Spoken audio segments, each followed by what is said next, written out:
इस हवाले से माहिर कानून शाइक उस्मानी साहब हमारे साथ लाइन पर मौजूद हैं। ये नैब तरमीम क्या थी, इनको हम समझने की कोशिश करेंगे और इसका फ़ायदा किसको होगा, इस हवाले से भी जानने की कोशिश करेंगे। माहिर कानून शाइक उस्मानी साहब हमारे साथ लाइन पर मौजूद हैं। बहुत शुक्रिया उस्मानी साहब, आपने हमें वक्त दिया। सर, ये नैब तरमीम क्या हैं और क्या मामला थे, इस बारे में ज़रा हमें समझाइएगा भी ज़रा। और ये जो फैसला है वो तो यकीनन आपके नॉलेज में है ही। जी, नैब तरामीम तो खैर मेरे सामने नहीं है इस वक्त। मैं इस वक्त ऑफिस में नहीं हूँ। तो लेकिन ये नैब तरामीम जो आई थी तो उस वक्त काफ़ी क्रिटिसिज्म हुआ था। और क्रिटिसिज्म ये था कि ये शायद पीएमएलएन के जो लोग हैं उनको फ़ायदा पहुंचाने के लिए है। और इस वजह से जो दूसरी ऑपोजिशन पार्टी थी पीटीआई, वो इनके बहुत खिलाफ थी। और ये लेकिन जो नैब तरामीम जो की गई हैं वो तो मेरी नज़र में तो काफ़ी उसमें चीज़ें अच्छी भी चीज़ थी। यानी बिला वजह लोगों को अरेस्ट करके उनको बंद करके रखना, ये और बड़े अरसे तक रखना, ये सब चीज़ें जो उसके अंदर मौजूद थी उसको उन्होंने हटाने की कोशिश की। वो बिल्कुल सही है, क्योंकि नैब के लॉज में बहुत जातियाँ भी हैं, क्योंकि ये मार्शल लॉ के ज़माने में बना था लॉ, और उसकी वजह से काफ़ी सख्ती की गई थी। तो उसमें जो तरामीम की गई थी वो तो मेरे ख्याल में एक डेमोक्रेटिक सोसाइटी के लिए तो सही थी। जी जी। करप्शन को ख़त्म करना तो यकीनन लाजमी है और करना भी चाहिए, लेकिन उसको इस तरह नहीं कि ज़बरदस्ती जिस तरह से वो करने की कोशिश की थी।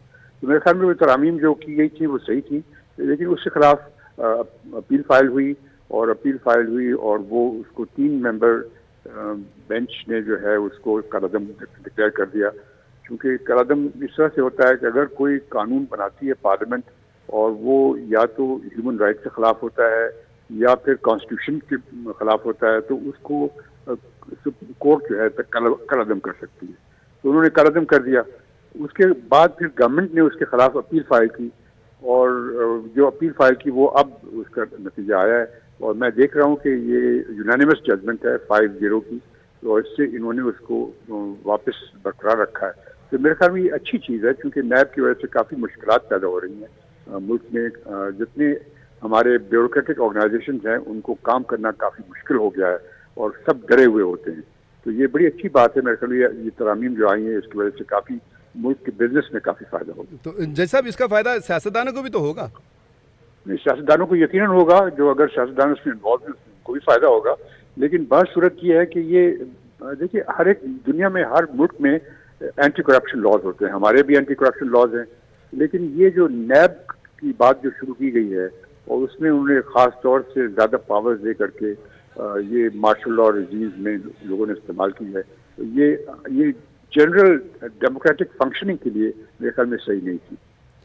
अच्छा, जैसा ये जो दरख्वास्त दायर की थी पहले नैब तरामीम के ख़िलाफ़ बानी पीटीआई ने, कासिम के अब्बा ने दायर की थी, तो अब आप क्या समझते हैं कि हरचंद के वो उस वक्त नैब की जद में नहीं थे लेकिन अब नैब की जद में भी हैं, इन तरामीम को कालअदम करवाया उन्होंने, लेकिन अब उनके वो कालअदम जो है उसके बजाय उसको बहाल कर दिया, तो इसका क्या फ़ायदा बानी पीटीआई को होगा?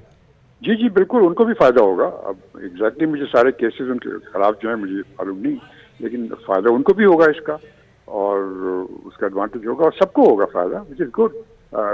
फंक्शनिंग, प्रॉपर फंक्शनिंग के लिए, डेमोक्रेसी के लिए बहुत ज़रूरी है कि इस किस्म के कानून नहीं बनने चाहिए जिससे कि लोगों को तकलीफ हो। यकीनन आप सज़ा दें जो गलत काम करता है, लेकिन बिला वजह लोगों को तंग करना और सियासी तौर पे उसको इस्तेमाल करना उसके लिए सही। तो सर, ये हुकूमत तो उनके ऊपर हाथ बल्कि टाइट करना चाहती है वाज़ेह तौर पे, मतलब हम देख सकते हैं सारी सूरत हाल में, तो ऐसा इकदाम जो है वो इस वक्त ये गेम उल्टी नहीं पड़ गई? वो तो सही है। वो तो उन्होंने फिलहाल जब तरामीम इंट्रोड्यूस की गई थी वो तो इस वास्ते की गई थी कि उससे फ़ायदा पीएमएलएन को हो रहा था, लेकिन अब वो तरामीम अब जो है उसी से अब इनको भी फ़ायदा होगा। वो अच्छी बात है, हर एक को फ़ायदा होना चाहिए तरामीम से, और इनको भी फ़ायदा होगा। तो आप इसमें दरअसल जो है जो दोनों मतलब ये बहती गंगा है। जी जी, बिल्कुल। अच्छा अच्छा सर, तो ये जो बानी पीटीआई को 190 मिलियन पाउंड, तोशा खाना, अलकादर, कौन कौन से केस में इनको इसमें सहूलत मिल सकती है बानी पीटीआई को? भाई ये तो मेरे ख्याल में जो उनके नैब के दायरे में जो आते हैं, तोशा खाना वाला केस है, 190 मिलियन डॉलर्स का केस है, ये सब पाउंड का केस है। इन सब में यकीनन उनको कुछ फ़ायदा हो सकता है। एग्जैक्टली क्या फ़ायदा होगा ये मैं आपको नहीं बता सकता इस वक्त, लेकिन फ़ायदा यकीनन होगा उसका। बिल्कुल सही। जज साहब, हकीकत है जो बंदा जिस काम का माहिर होता है वही उसके बारे में बड़े अच्छे से एक्सप्लेन कर सकता है। बहुत शुक्रिया, आपने बड़े बेहतरीन अंदाज में हमें सारी सूरत हाल से समझाया है। आपका बहुत बहुत शुक्रिया।